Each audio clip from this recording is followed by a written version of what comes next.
ETV YouTube channels లో మీ వ్యాపార ప్రకటనల కోసం ఈ నంబర్కి కాల్ చేయండి.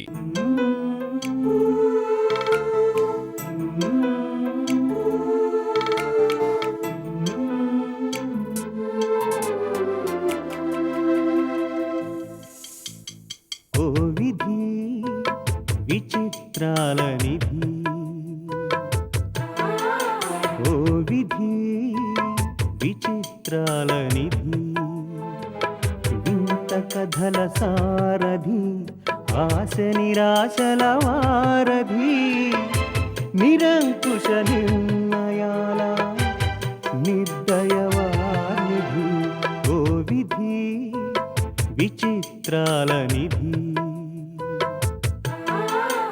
ఓ విధి విచిత్రాల నిధి.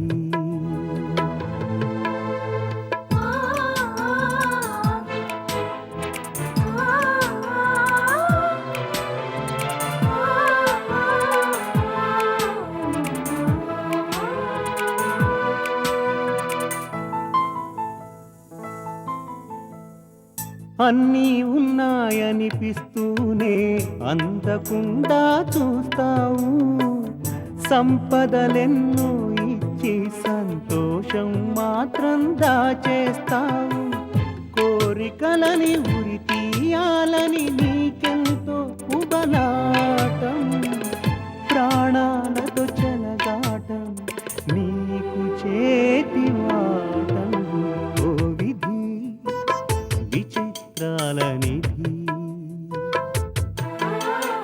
ఓ విధి విచిత్రాల నిధి.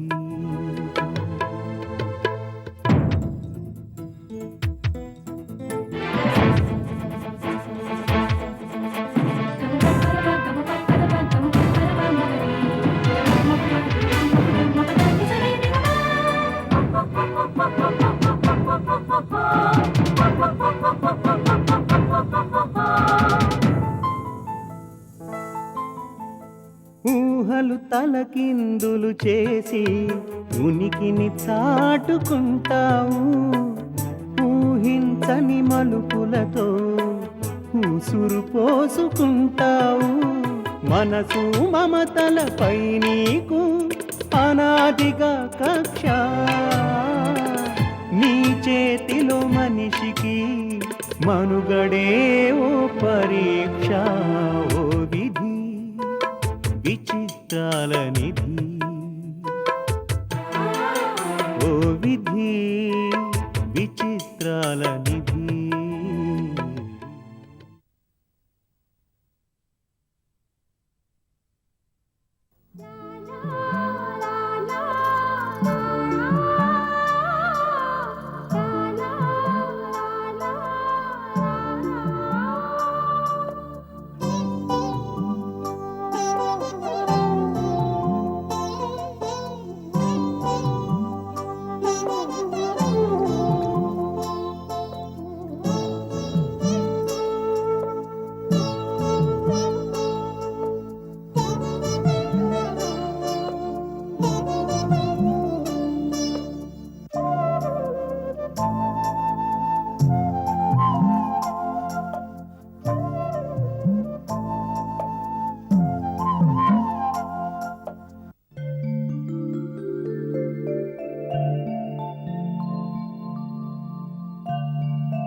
అయ్యమ్మా, నువ్వెంత మంచిదానివి లక్ష్మి.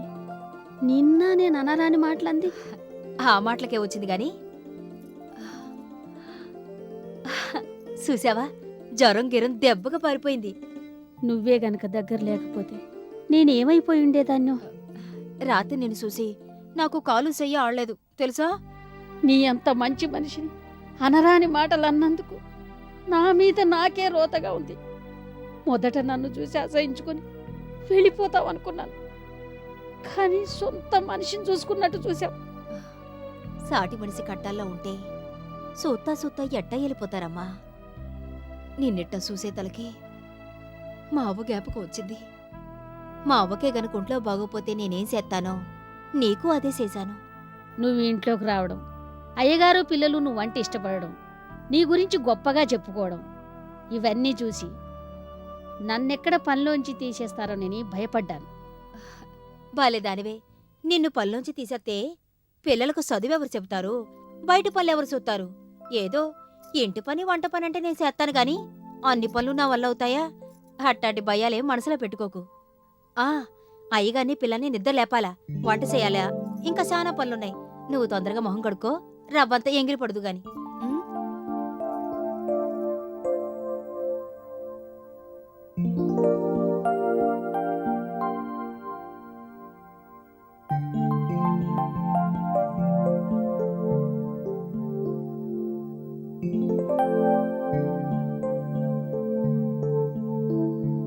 బాబుగారు,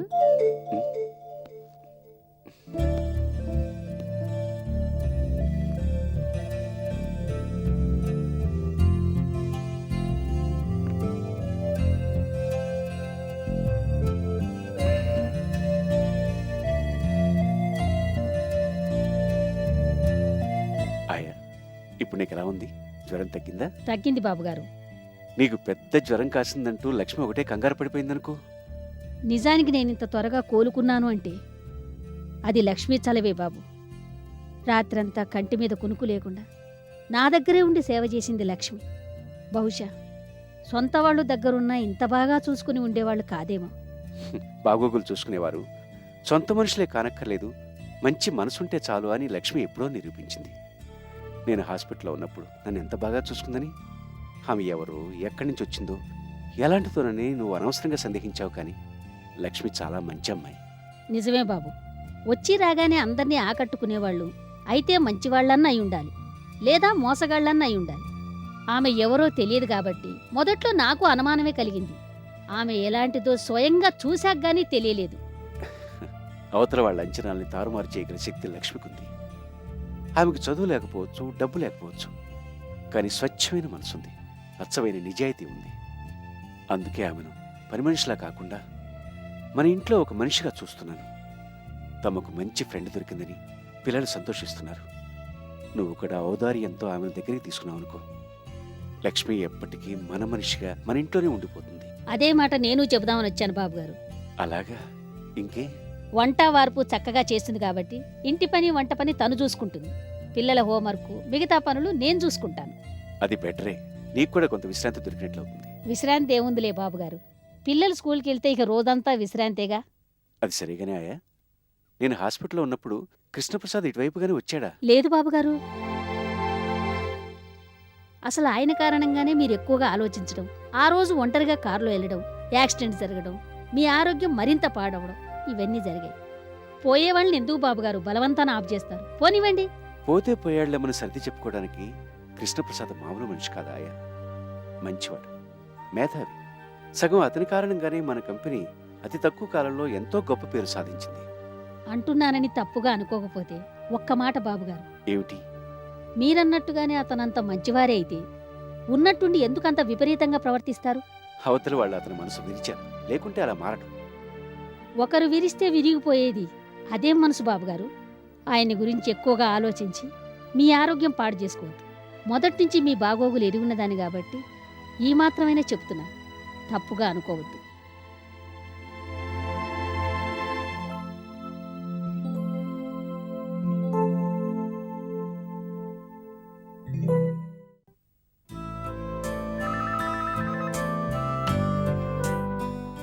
హలో, ఓ వచ్చారా?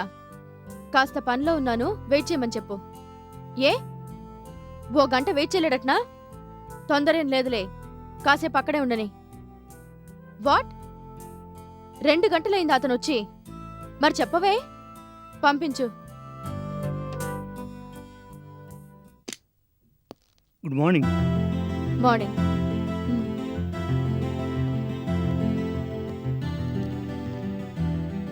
మెసేజ్ లేట్గా అందిందా? ఏ మెసేజ్ మేడం? అర్జెంటుగా వచ్చి కలవమని మీకు పంపించిన మెసేజ్ అలాంటిదేం అందలేదు మేడం. అందలేదా? అవును మేడం. రవీంద్ర గారిని పిలిచి అంతా ఎక్స్ప్లెయిన్ చేశానే. కృష్ణప్రసాద్ అనే ఒక పెద్ద బిజినెస్ మ్యాన్ ఎప్పుడో వచ్చి కనిపించి వెళ్లారు. ఆయన ఏదో కంపెనీ స్టార్ట్ చేస్తానన్నారు. ఆయన మనల్ని కాంటాక్ట్ చేయలేనంత బిజీగా ఉన్నారు. కాబట్టి మనమే ఆయన చుట్టూ పరిగెత్తాలని రవీంద్ర గారితో చెప్పాను. Sorry madam. మీరెందుకు సారీ ఫీల్ అవుతారు? నారాయణరావుతో తాడో పేడో తేల్చుకుందామన్న సమయంలో ఆయనకి యాక్సిడెంట్ అయింది. యాక్సిడెంట్ అయిందా? చేయించారా? Madam, personal attack in any manner నాకు ఇష్టం ఉండదు. అవన్నీ చీప్ టెక్నిక్స్ అని నా అభిప్రాయం. వ్యాపారం అంటే ఎత్తుకి పై ఎత్తు. అదొక సైకలాజికల్ గేమ్. దాన్ని ఛాలెంజ్గా తీసుకుని ఆడాలే కానీ దానంత ఆనందం మరొకటి ఉండదు. నేను మీ దృష్టిలో అంత రాక్షసులా కనిపిస్తున్నానా? అది నిజంగానే యాక్సిడెంట్ మేడం. ఓకే ఓకే, నేను మాట వరుసకు అడిగాను. బై ద వే, నారాయణరావు ఎలా ఉన్నాడు? Dead or alive? చస్తే గొడవ ఉండేది కాదు, బతికే ఉన్నాడు. చూడండి, చావాలని కోరుకోవడానికి, చావు దెబ్బ తీయాలనుకోవడానికి చాలా తేడా ఉంది. నారాయణరావు చావు కాదు నాకు కావాల్సింది, నారాయణరావు కంపెనీని దెబ్బతీయడం. ఎక్కడ ఏ మీట నొక్కితే ఆ ఫ్యాక్టరీ మూతపడుతుందో, ఎక్కడ ఏ ఫైల్లో ఏ పేజీ చించితే ఆ కంపెనీకి బయట ప్రపంచానికి సంబంధాలు తెగిపోతాయో ఇవన్నీ తెలిసిన వ్యక్తి ఒక్కడే మేడం. That is Krishnaprasad. మీ మాటలు మాత్రం చాలా వినసొంపుగా ఉంటాయి. కొంచెం టైం ఇవ్వండి మేడం. నా వ్యాపారంలో చేతలు కూడా చూదురు కానీ నేను ఈ రోజే వెళ్ళి నారాయణరావుని కలుస్తాను. ఎవరిని కలుస్తారు, ఎప్పుడు కలుస్తారనే షెడ్యూల్ నాకు అనవసరం కృష్ణప్రసాద్ గారు. ఒక పని జరగాలి. ఆ పని మీరు చేయగలరన్న నమ్మకం నాకు కుదిరింది. మీరు చేస్తున్నారు, దట్స్ ఆల్. మళ్ళీ ఎప్పుడు కబురు పెట్టమంటారు? ఎందుకు మేడం, నేనే టచ్లో ఉంటాను. గుడ్.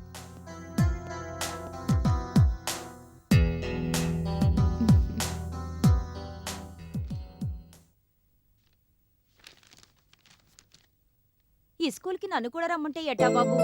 నేను మీతో పాటు వస్తే ఇంట్లో పనులు. ఇవన్నీ కాదు, నువ్వు వస్తావా రావా? తొందరగా చెప్పు. లక్ష్మి, ఏటి బాబు? ఏంటే గొడవ? గొడవ అంటే పెద్ద గొడవ ఏం కాదు బాబు. పిల్లలతో పాటు నేను కూడా ఈ స్కూల్కి రావాలట. సరదాగా కారులో వెళ్ళి వాళ్ళని స్కూల్లో దింపిరారదు? ఊరుకోండయ్యా, మీరు కూడాను. నేనేటి కార్లో ఎక్కడమేటి? ఏ, నువ్వు కారు ఎక్కకూడదని ఎక్కడైనా ఉందా? ఇంట్లో చాలా పనుందయ్య గారు. వచ్చినప్పటి నుంచి పనులు చేస్తూనే ఉన్నావు కదా. వద్దు బాబు, నాకు కారంటే భయం. భయం దేనికి? అదేమన్నా దెయ్యమా భూతమా? హాస్పిటల్ నుంచి వచ్చేటప్పుడు నాతో కారులోనేగా వచ్చావు. ఇంకోసారి ఎప్పుడైనా వెళ్తానయ్య గారు. ఏమిటి ఏమిటి సీరియస్గా ఉన్నారు? స్కూల్కి వెళ్ళే గుడ్ చిల్డ్రన్ ఇలాగనే ఉండేది. నవ్వాలి నవ్వాలి. నాకేమీ నవ్వు రావడం లేదు. నాకు కూడా చూడు, గుడ్ గర్ల్ కూడా నవ్వు రావడం లేదు. ఇప్పుడు ముందు మీరు కూర్చోండి. మీకు లక్ష్మి మంచి మంచి స్టోరీస్ చెప్పాలంటే ప్రిపేర్ అవ్వాలి కదా. అలా ప్రిపేర్ అవ్వాలంటే లక్ష్మి ఇంట్లోనే ఉండాలి. అవును. మళ్ళీ నాకేమో మెడిసిన్స్ జ్యూసు ఇవ్వాలి. అందుకే లక్ష్మి ఇంట్లోనే ఉంటుంది. మీరు సాయంకాలం వచ్చేటప్పటికి బ్రహ్మాండమైన కథలతో ప్రిపేర్ అయి ఉంటుంది. సరేనా? లక్ష్మి, సాయంకాలం పిల్లలు ఇంటికి వచ్చేటప్పటికి సింహం కథలు, ఏనుగు కథలు చెప్పాలి. మరి హార్స్ కథలు, గుర్రాల కథలు కూడా చెప్పాలి. అట్టాగే బాబు. Very good. మరి ఇప్పుడు స్కూల్కి టైం అవుతుంది. సాయంకాలం త్వరగా రావాలంటే ఇప్పుడు త్వరగా వెళ్ళాలి కదా. బయలుదేరండి. Bye daddy. Bye bye daddy. Bye. Hello uncle. Hi.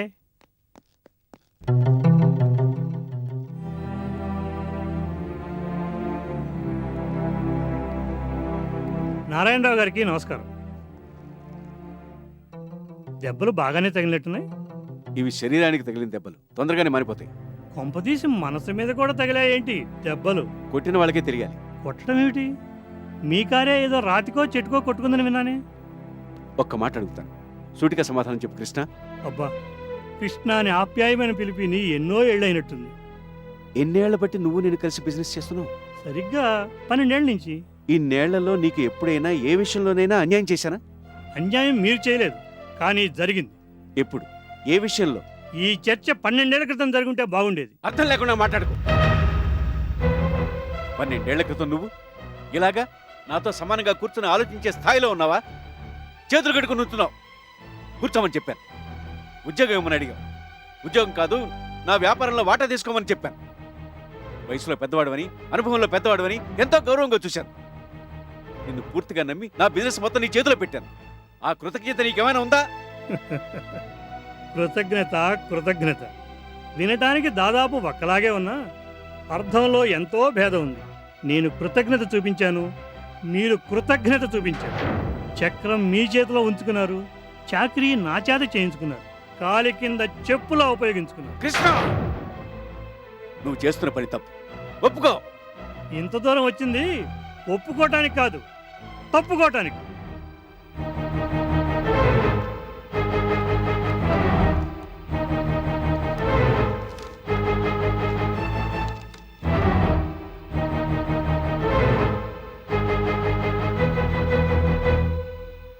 గతంలో మీరు చేసిన మేలుకు సర్వదా కృతజ్ఞుని. నాకు కాసిన ఆశలు ఉన్నాయని, వాటిని సాధించుకోవడానికి మీ వ్యాపారం నుంచి విడిపోతున్నానని వ్యాపారస్తుల పరిభాషలో స్వదస్తూరితో రాసి సంతకం చేసిన పత్రం. అది కాగితం కాబట్టి నేను ఇన్నాళ్ళు మీ దగ్గర పడున్నట్టు అలాగే పడుంది.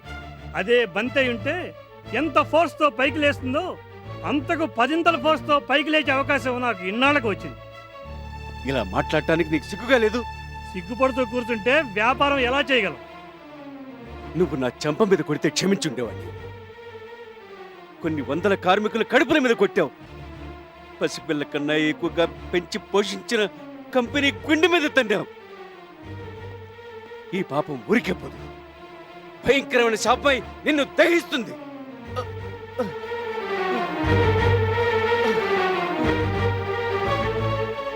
విడిపోతానంటున్నావుగా? పో.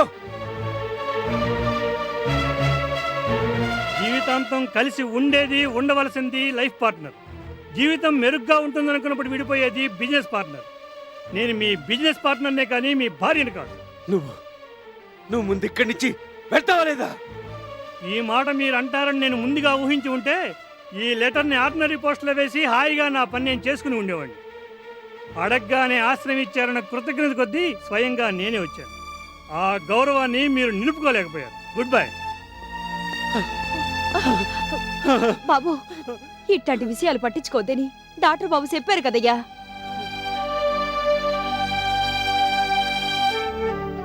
నన్ను నా గది వరకు నడిపించగలగలవా లక్ష్మి? రండి బాబు.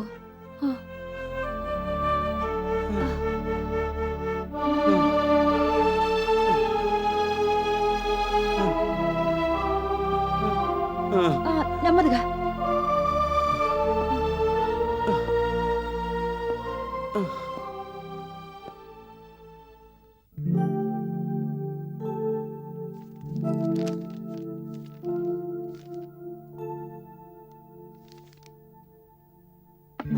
కమేన్.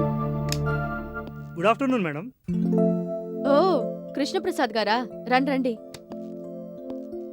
మళ్ళీ పాత ముచ్చట్లేనా, కొత్తవేమైనా చెప్పబోతున్నారా? కొత్త ముచ్చట్లే మేడం. మ్, నారాయణరావుని కలిసి వస్తున్నాను. మీరు అతన్ని కలవడానికి వెళ్ళినట్టు తెలుసు. అతనితో తెగదెంపులు చేసుకుని వచ్చాను. బహుశా ఇది మీకు తెలిసి ఉండకపోవచ్చు. Very good. తన నుండి విడిపోవాలనుకున్న సంగతి చెప్పగానే నారాయణరావు దెబ్బకు కుదేలైపోయాడు. అతను ఏమయ్యాడన్నది నాకు అనవసరం కృష్ణప్రసాద్ గారు. మీరు ఏం కాబోతున్నారన్నదే ప్రశ్న. అఫ్ కోర్స్ మన కంపెనీ నెంబర్ 1గా ఎప్పుడు అనిపించుకోబోతోంది అనేది అసలు ప్రశ్న అనుకోండి. ప్రస్తుతం నెంబర్ 1గా ఉన్నవాళ్ళు 0 లెవెల్కి పడిపోవడం ఖాయం. త్వరలో మన కంపెనీ నెంబర్ 1 అనిపించుకోవడం ఖాయం. Let us see. మీ సొంత కంపెనీని ఎప్పుడు ప్రారంభిస్తున్నారు? పేరు నాదైనంత మాత్రాన కంపెనీ నాది ఎలా అవుతుంది మేడం? అది ముమ్మాటికి మీదే. మీది కాదు, నాది కాదు. లెట్ us call it మన కంపెనీ అందాం. మన కొత్త కంపెనీ. ఎస్, అలా అన్నారు, బాగుంది. ఎప్పుడు స్టార్ట్ చేద్దాం అనుకుంటున్నారు? ఒకవైపు ప్రాజెక్ట్ రిపోర్ట్ ప్రిపరేషన్ జరుగుతుంది, మరోవైపు ఎఫిషియెంట్ స్టాఫ్ను గ్యాదర్ చేసుకునే ప్రయత్నాలు జరుగుతున్నాయి. ఫ్రెష్ గా రిక్రూట్ చేయడం మంచిదంటారా? కొత్త వాళ్ళు కొద్దిమంది ఉంటే చాలు. నేను రమ్మంటే నారాయణరావు కంపెనీ నుంచి బయటికి రావడానికి ఎలాగో కొంతమంది తయారుగా ఉన్నారు. గుడ్. స్టాఫ్ కి సంబంధించిన చింత లేదన్నమాట. లేదు మేడం. మిషనరీ కోసం కొటేషన్స్ కాల్ఫర్ చేసే పని రవీంద్ర గారు చూస్తున్నారు. చెప్పారు మేడం. ఇప్పుడున్న మెషినరీలో జర్మన్ మెషినరీ మంచిదని, ఆర్డర్స్ దానికోసమే పంపమని మీరన్నట్టు కూడా చెప్పారు మేడం. ఇంకా పని ముమ్మరం చేయాల్సి ఉంటుంది. తప్పకుండా madam. Wish you all success. Thank you madam.